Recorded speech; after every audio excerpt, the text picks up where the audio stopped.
ঐক্য হও, ঐক্য হও, ঐক্য হও ভাই, ইসলামী ঐক্যের বিকল্প নাই। জোট বাঁধো, জোট বাঁধো, জোট বাঁধো ভাই, ইসলামী জোটের বিকল্প নাই। আসবে বিজয় ঐক্যের মাঝে কোরআনে জানতে পাই, আসবে বিজয় জোটের মাঝে কোরআনে জানতে পাই। ঐক্য হও, ঐক্য হও, ঐক্য হও ভাই, ইসলামী ঐক্যের বিকল্প নাই। জোট বাঁধো, জোট বাঁধো, জোট বাঁধো ভাই, ইসলামী জোটের বিকল্প নাই। সেটা নবী মুহাম্মদ রাসূলুল্লাহ সাল্লাল্লাহু আলাইহি সাল্লামের কিশোরকাল, শৈশবকালটাই বিবেচিত হবে। কথা বলেন ঠিক কিনা? এরপর যুবক হিসাবে যদি কাউকে শ্রেষ্ঠত্ব মনে করতে হয়, গোটা পৃথিবীর সর্বশ্রেষ্ঠ, সবচাইতে বড় শ্রেষ্ঠের আদর্শবান যুবক হলেন নবী মুহাম্মদ রাসূলুল্লাহ সাল্লাল্লাহু আলাইহি ওয়াসাল্লাম। পিতা হিসাবে যদি কাউকে শ্রেষ্ঠ পিতা ঘোষণা করা হয়, সেটাও নবী মুহাম্মদ রাসূলুল্লাহ সাল্লাল্লাহু আলাইহি সাল্লামকেই করা হবে। স্বামী হিসাবে যদি কাউকে শ্রেষ্ঠ স্বামী হিসাবে বিবেচিত করা হয়, সেটাও নবী মুহাম্মদ রাসূলুল্লাহ সাল্লাল্লাহু আলাইহি সাল্লামকেই করা হবে। সুবহানাল্লাহ বলবেন না? প্রতিবেশীর ভিতরে সবচেয়ে হক পালনকারী যদি শ্রেষ্ঠ ব্যক্তি হিসাবে কাউকে দেখা যায়, তাহলে সেটাও নবী মুহাম্মদ রাসূলুল্লাহ সাল্লাল্লাহু আলাইহি সাল্লামকে বলা যায়। শ্রমিকদের সঙ্গে ভালো আচরণ যদি ব্যক্তি খোঁজা হয়, সর্বশ্রেষ্ঠ ব্যক্তি যদি খোঁজা যায় যে শ্রমিকের সঙ্গে সবচেয়ে ভালো আচরণ কে করেছেন, সেটাও নবী মুহাম্মদ রাসূলুল্লাহ সাল্লাল্লাহু আলাইহি সাল্লামকে বলা যায়। সেনাপতির ভিতরে যদি সর্বশ্রেষ্ঠ সেনাপতি খুঁজে পাওয়া যায়, সেটাও নবী মুহাম্মদ রাসূলুল্লাহ সাল্লাল্লাহু আলাইহি সাল্লামের ভিতরে পাওয়া যায়। রাষ্ট্রনায়ক হিসেবে যদি সর্বোচ্চ রাষ্ট্রনায়ক, ন্যায় পরায়ণতা, বিচারক, দূরদর্শিতা দিক থেকে যদি কাউকে খুঁজে পাওয়া যায়, সেটাও নবী মুহাম্মদ রাসূলুল্লাহ সাল্লাল্লাহু আলাইহি সাল্লামকে পাওয়া যাবে। সুবহানাল্লাহ। তাহলে সিরাতুন নবী সাল্লাল্লাহু আলাইহি সাল্লামের মাসে শেষ পর্যায়ে এসে আমি আপনাদের বুঝাচ্ছি এই কথাই, নবীজির শিশুকাল, শৈশবকাল, কিশোরকাল, যৌবনকাল, বার্ধক্য, সেনাপতি, রাষ্ট্রনায়ক সবগুলির দিক থেকে নিয়ে সবার শ্রেষ্ঠ। এজন্য পৃথিবীর সকল মানুষ নবী মুহাম্মদ রাসূলুল্লাহর এই আদর্শগুলি যদি মেনে নেয়, শিশু থেকে শুরু করে নিয়ে মৃত্যু পর্যন্ত, জন্ম থেকে মৃত্যু পর্যন্ত, তাহলে সে একজন শ্রেষ্ঠ মানুষের অনুসারী হতে পারবে, আদর্শবান মানুষ হবে। কথা বলেন ঠিক কিনা? আমরা সেই রাসূলের আলোচনা আজকে করব সংক্ষিপ্ত আকারে ইনশাআল্লাহ। বলেন ইনশাআল্লাহ। এই নবীজিকে বহু কাফের তার আদর্শের ভিত্তিতে ভালোবেসেছেন, মহব্বত করেছেন, বাট ইসলাম গ্রহণ করেন নি। ভালোবেসেছেন, ইসলাম গ্রহণ করে নি।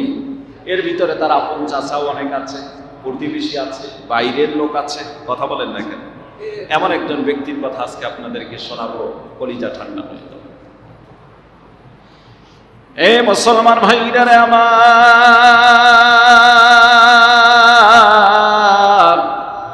উহুদের যুদ্ধ যখন শুরু হয়ে যায়, শুরু হয়ে গেল, মুসলমানদের প্রথম অবস্থায় ছিল সেখানে বিজয়।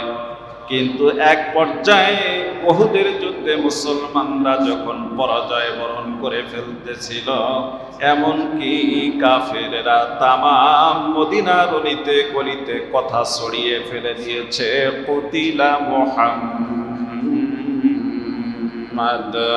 মুহাম্মদকে হত্যা করা হয়েছে। দুষ্ট কাফেররা এই কথা সব জায়গায় ছড়িয়ে দিয়ে দিলে, এ মুসলমান ভাইরে আমার,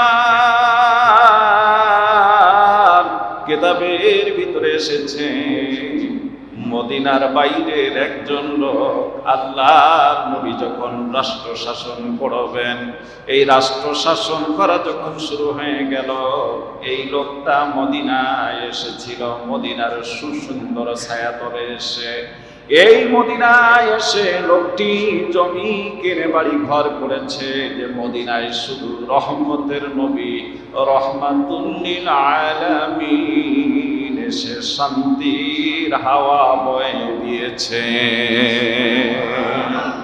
আমি সেই মদিনায় থাকবো, মদিনায় এসে জমি ক্রয় করলো কাফেরটা, বাড়ি ঘর করলো, মদিনায় থাকে শান্তিতে, সকল ধর্মের মানুষেরা সুখে শান্তিতে বসবাস করে।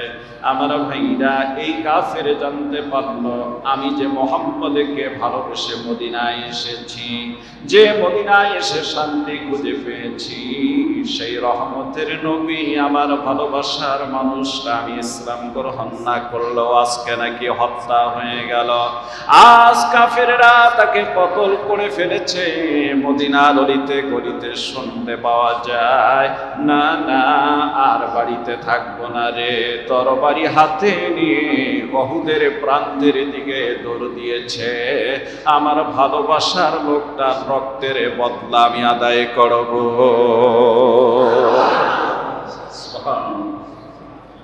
এ কি মুসলমান হয়েছে? কথা বলেন, মুসলমান হয়েছে? ভালোবাসার লোকটি, যাকে হৃদয় থেকে মন থেকে ভালোবাসা যায়, এই ভালোবাসা লোকটির রক্তের বদলা নেওয়ার জন্য উহুদের ময়দানে দৌড় দিয়ে পড়ছে গেল।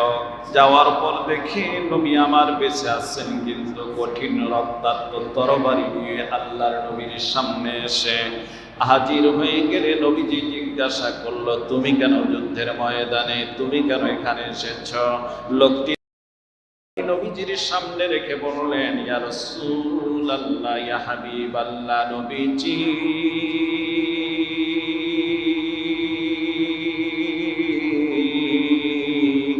আপনাকে ভালোবেসে মদিনার জমিনের মধ্যে এসেছিলাম।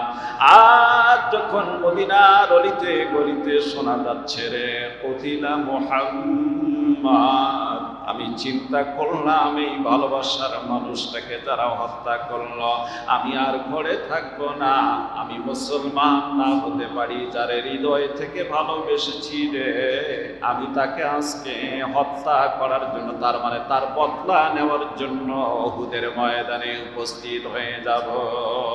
তাই তো তরবারি নিয়ে চলে এসেছি নবীজি। এখন আপনি বলুন, আমি এই তরবারি নিয়ে কি যুদ্ধের ময়দানে যাব না, অন্য কোন কাজ আমার আছে? আল্লাহর নবী বলেন, তুমি কি আমারে ভালোবাসো? হ্যাঁ ভালোবাসি।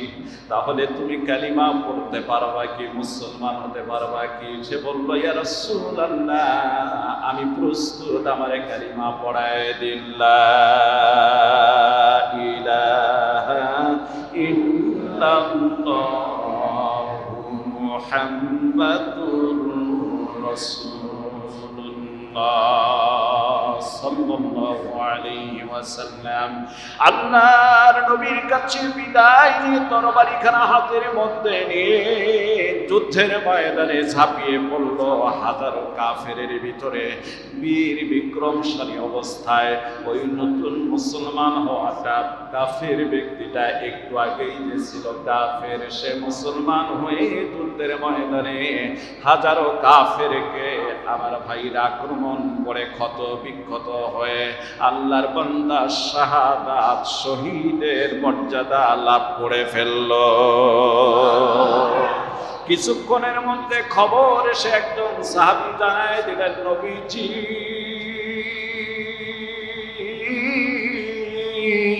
আপনাকে যে লোকটা ভালোবেসেছিলেন, ইয়া রাসূলুল্লাহ, ইয়া হাবিবাল্লাহ, যুদ্ধের ময়দানে সে কালিমা পড়ে মুসলমান হয়ে যে ব্যক্তিটা একটু আগে যুদ্ধে গেল, তিনি তো শহীদ হয়ে গিয়েছেন। আল্লাহর নবী ডাক দিয়ে বলেন, আমার সাহাবীরা রে, তোমার আগেই জিবরিল আমিন এসে আমারে খবর জানায় দিয়েছে আপনার ওই ভালোবাসার ব্যক্তিটা শহীদ হয়েছে। আমার আল্লাহ বলেছেন সে জান্নাতি জান্নাতি জান্নাতি। এ মুসলমান ভাইরা আমার, নবীজিকে যদি ভালোবাসা যায়, জান্নাত কনফার্ম হওয়া যায়। এই জন্য আমি পরিশেষে বলতে চাই, সিরাতুন নবী সাল্লাল্লাহু আলাইহি ওয়াসাল্লামের শেষের মাসে এসে আপনাদের বিনীত অনুরোধ করব, আমাদের সেই শিশুকাল, শৈশবকাল আর কিশোরকাল, যৌবনকাল, বার্ধক্য অনন্তকাল।